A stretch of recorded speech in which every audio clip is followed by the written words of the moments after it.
¿Traicionarías tu vida entera por un amigo? Yo también pensaba que sí, pero un juramento de sangre que hicimos de chavales en un parque de Madrid volvió para cobrar una deuda que no sabía que tenía, con unas palabras que dinamitaron mi realidad. Javi, me muero y necesito que te conviertas en mí. Mi vida hasta ese momento era de esas que ves en los anuncios. Un ático en Chamberí con vistas a los tejados de Madrid. El olor a café recién hecho que preparaba mi mujer, Sofía, cada mañana. Tenía un trabajo que me gustaba, de los buenos, en una de esas 4 torres que rascan el cielo de la Castellana. Y tenía a Dani, mi hijo de 10 años, que era la única persona en el mundo capaz de hacerme reír hasta que me doliera el estómago. Éramos felices, o eso creía yo. No tenía ni idea de que la llamada de un número desconocido en una tarde de martes cualquiera guardaba un secreto que no solo destruiría mi vida, sino que me haría dudar de cada recuerdo que había construido. La voz al otro lado era un eco del pasado. Era Marcos, mi mejor amigo de la infancia, el hermano que elegí. No nos veíamos en casi una década, la vida nos había llevado por caminos distintos. Él se había quedado en nuestro barrio de toda la vida, Carabanchel, mientras yo ascendía. Quedamos en un bar de la Latina, de los de cañas y bravas. Su aspecto me golpeó. Estaba pálido, más delgado, con una mirada que había perdido todo su brillo. Y entonces soltó la bomba. Un cáncer terminal, inoperable. Le quedaban, según los médicos, unos 6 meses. Pero el golpe de gracia no fue ese.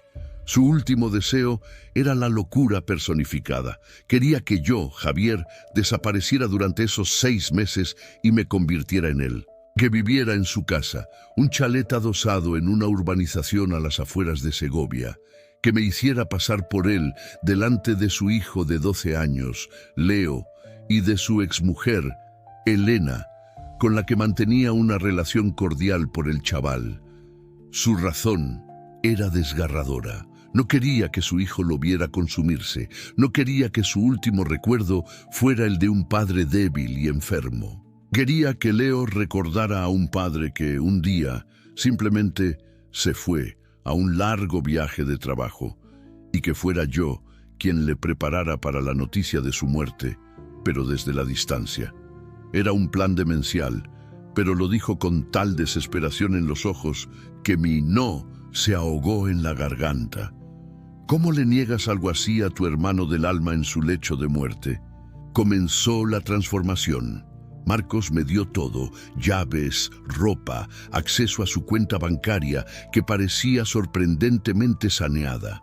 Me enseñó a imitar su firma, me contó anécdotas de su hijo, los nombres de sus vecinos, la marca de cerveza que le gustaba. Cada detalle era una pincelada en el retrato de un hombre que yo iba a suplantar. Era una investigación macabra sobre una vida que estaba a punto de robar temporalmente. La decisión estaba tomada. Lo haría por él. Antes de contaros lo que descubrí en aquella casa, decidme, ¿vosotros continuaríais con un plan así, sabiendo que la mentira puede envenenarlo todo? Comentad aquí abajo, sí o no, y quedaos hasta el final, porque la verdad era un monstruo, mucho más grande de lo que jamás imaginé. Comenzó la transformación. Marcos me dio todo. Llaves, ropa, acceso a su cuenta bancaria que parecía sorprendentemente saneada. Me enseñó a imitar su firma. Me contó anécdotas de su hijo, los nombres de sus vecinos, la marca de cerveza que le gustaba. Cada detalle era una pincelada en el retrato de un hombre que yo iba a suplantar. Era una investigación macabra sobre una vida que estaba a punto de robar temporalmente. La decisión estaba tomada. Lo haría por él. Antes de contaros lo que descubrí en aquella casa, decidme, ¿vosotros continuaríais con un plan así, sabiendo que la mentira puede envenenarlo todo? Comentad aquí abajo, sí o no. Y quedaos hasta el final, porque la verdad era un monstruo mucho más grande de lo que jamás imaginé. La primera víctima de mi decisión fue mi propia familia. Cuando se lo conté a Sofía, su reacción fue de incredulidad, que rápidamente se convirtió en furia. «Estás loco, Javier. ¿Vas a dejarnos 6 meses por un capricho de un amigo al que no ves en 10 años? ¿Y qué le digo a Dani? ¿Que su padre se ha ido a jugar a los espías?» Montó un pollo que se escuchó hasta en la calle. No entendía el peso de aquel juramento de la infancia, de esa lealtad que para mí era sagrada. Me suplicó, lloró, me amenazó con el divorcio. Pero yo estaba ciego, sordo por la lealtad. Le dije que era innegociable. Esa noche dormí en el sofá, y en la mirada de mi hijo a la mañana siguiente vi la primera grieta real en el mundo perfecto que yo creía tener. En ese momento percibí que Sofía no solo estaba enfadada, estaba asustada. Y si ella, que era mi ancla, dudaba de esta manera, ¿en qué infierno me estaba metiendo? 3 días después, conducía por la A6, dejando atrás el skyline de Madrid. Llegué a la urbanización de Segovia. Un laberinto de chalets idénticos, un silencio antinatural que contrastaba con el bullicio de mi vida. La casa de Marcos era impersonal, ordenada hasta lo enfermizo. No había fotos, no había desorden, no había vida. Era el escenario de una obra de teatro y yo era el actor principal. La primera semana fue un infierno de soledad y paranoia. El hijo, Leo, era un chaval listo, demasiado observador. Me miraba con una intensidad que me helaba la sangre. Contestaba con monosílabos. Claramente no se tragaba la historia del viaje de trabajo de papá. Me sentía un impostor a cada segundo. Y entonces apareció Elena, la exmujer. Una tarde se presentó sin avisar. Era guapa, con una sonrisa que no llegaba a los ojos. Hablamos durante un rato, una conversación tensa en la que yo intentaba torpemente ser Marcos. De repente se acercó, me puso una mano en el pecho y me susurró al oído: «Relájate, no actúas nada bien. Sé que no eres él». Mi corazón se detuvo. Pensé que todo se había acabado. Pero entonces añadió: «Y por eso mismo, esto me pone muchísimo». Me besó. Fue un beso extraño, cargado de un desafío y un desprecio que no entendí. Esa noche tuve una aventura con la exmujer del hombre al que suplantaba. Me sentí la peor basura del mundo, pero lo que ella me dijo después fue la primera gran revelación. Marcos nunca me tocaría así. Era demasiado predecible, demasiado... Bueno, yo no estaba escuchando la historia de un hombre moribundo. Estaba escuchando la historia de un extraño. Y esa historia, me di cuenta, era una puta mentira. Volví a la casa sintiéndome un traidor, pero también con una nueva semilla de duda. Si Elena sabía la verdad y no le importaba, ¿qué más estaba pasando aquí? La respuesta llegó a través de Leo, el hijo. Una noche entré en su cuarto y lo encontré con el portátil abierto. En la pantalla, una foto mía de mi perfil de LinkedIn, Javier García, director de proyectos, mi vida real. Me miró con una calma aterradora para un niño de 12 años y dijo: «Sé quién eres y sé lo que estás haciendo. Y si no quieres que llame a tu mujer y se lo cuente todo, incluida tu aventura con mi madre, vas a hacer exactamente lo que yo te diga». Me quedé paralizado. Estaba siendo chantajeado por un niño. El pacto de lealtad a mi amigo se había convertido en una jaula y el hijo de ese amigo era mi carcelero. ¿Creéis que debería haber parado aquí, haberlo mandado todo al carajo? Comentad sí o no, porque lo que viene ahora todavía no me creo que pasara. A partir de ese día me convertí en el esclavo de Leo. Me obligaba a comprarle videojuegos caros, a dejarle no ir al instituto, a cubrir sus mentiras. Y mientras, yo jugaba mi propio juego. Empecé a buscar. Si la enfermedad de Marcos era una mentira, tenía que haber pruebas. Busqué por toda la casa, en sus papeles, en su ordenador. Nada. Todo estaba impoluto, como si hubiera sido preparado. Pero cometió un error.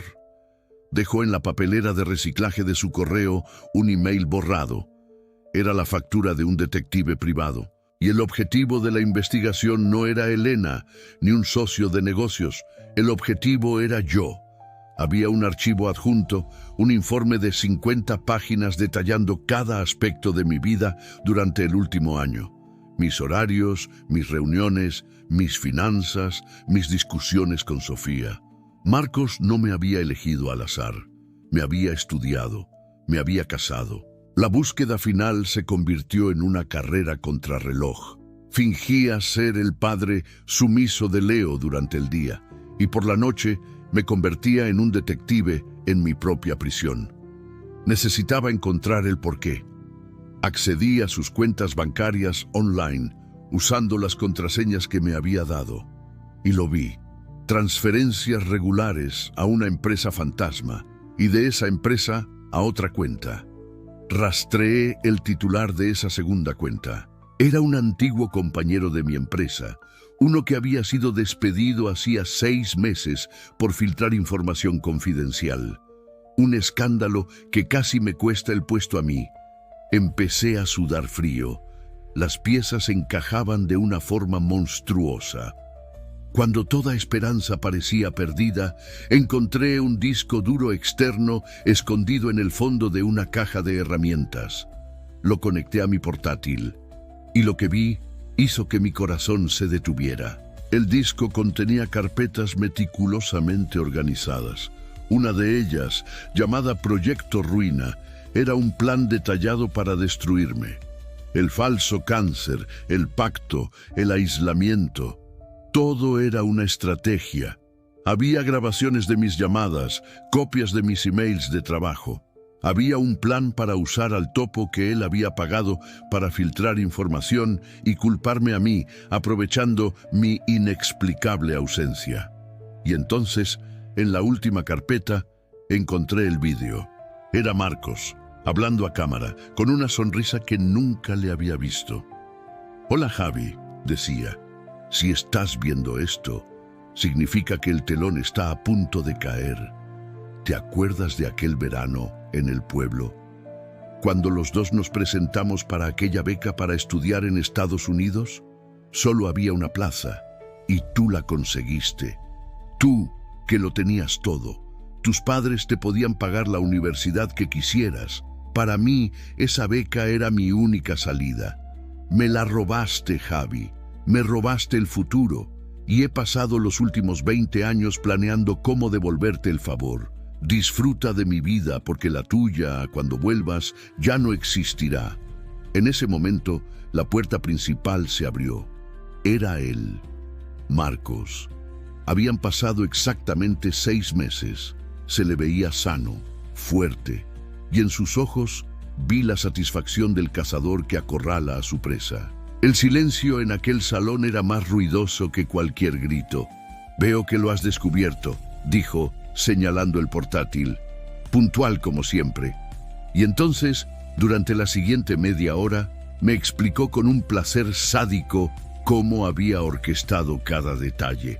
El topo en mi empresa ya había filtrado el proyecto final en el que yo trabajaba, y todas las pruebas apuntaban a una dirección IP rastreada hasta Segovia. Mi despido era inminente. Había enviado a Sofía fotos anónimas de mi encuentro con Elena, junto a un informe falso de mis deudas de juego. Ella había iniciado los trámites de divorcio y pedido una orden de alejamiento. Mi cuenta bancaria personal estaba bloqueada por una investigación de fraude. Había perdido mi trabajo, mi casa, mi mujer y a mi hijo. Todo en 6 meses, mientras yo jugaba a ser el buen samaritano. El juramento era darlo todo por un amigo, ¿recuerdas?, dijo con una mueca. Tú me quitaste mi futuro, yo solo te he quitado el tuyo, estamos en paz. Se dio la vuelta para marcharse, dejándome allí, en las ruinas de mi existencia. Y entonces, cuando se giró, me dijo algo que nunca olvidaré. Ah, por cierto, Elena y yo nunca nos divorciamos del todo. Todo fue parte del plan. Ella también te odiaba por robarme la beca. Siempre pensó que deberíamos haber ido juntos. Disfrutó mucho su parte. En ese momento, todo hizo sentido. La seducción, el desprecio. No era una mujer despechada, era una cómplice. Era un jaque mate perfecto. Pero entonces, una vocecita sonó desde lo alto de la escalera. «Papá, creo que se te olvida algo». Era Leo. Marcos se giró extrañado.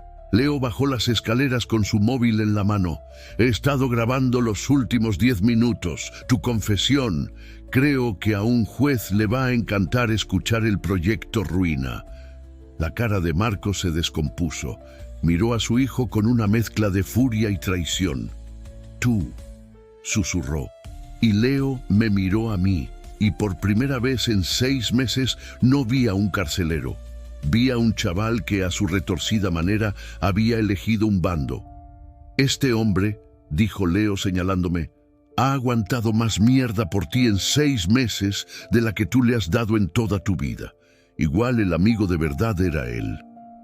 Esa historia no es sobre una venganza, es sobre las grietas invisibles que existen en las vidas que creemos perfectas. Marcos me enseñó que la envidia es un veneno que se cuece a fuego lento. Leo me enseñó que la lealtad puede nacer en los lugares más extraños. Y yo aprendí que a veces tienes que perderlo todo para darte cuenta de lo que realmente importa. El castillo de naipes que era mi vida se derrumbó, no para aplastarme, sino para liberarme de un decorado en el que quizá, solo quizá, yo también estaba actuando. Mi vida de antes no volverá. La grabación de Leo no pudo salvar mi trabajo ni mi matrimonio. El daño ya estaba hecho. Pero me dio algo más importante, la verdad. Me liberó de la jaula. Hoy vivo en un pequeño piso en Lavapiés. Tengo un trabajo más humilde pero que me llena más. Y estoy luchando por recuperar la confianza de mi hijo, Dani. Descubrí que la felicidad no estaba en un ático con vistas, sino en la paz de saber quién eres cuando no te queda nada. Si esta historia te ha impactado, haz 3 cosas ahora. 1. Comenta, ¿quién crees que fue el verdadero villano? ¿Marcos por su plan o yo por mi ceguera? 2. Comparte este vídeo. Etiqueta a ese amigo que sabes que estaría ahí para ti, pase lo que pase, para recordarle su valor. Y 3. Suscríbete, porque cada semana traigo historias reales que te harán cuestionar todo lo que crees saber sobre la lealtad y la traición. Y ahora te pregunto a ti, ¿elegirías una verdad que te destruya o una mentira que te mantenga feliz? Comenta, ¿verdad o mentira? Quiero saber qué pensáis. Leo cada uno de vuestros comentarios. Nos vemos en la próxima historia. Si es que te atreves a descubrir lo que se esconde detrás de la puerta de al lado.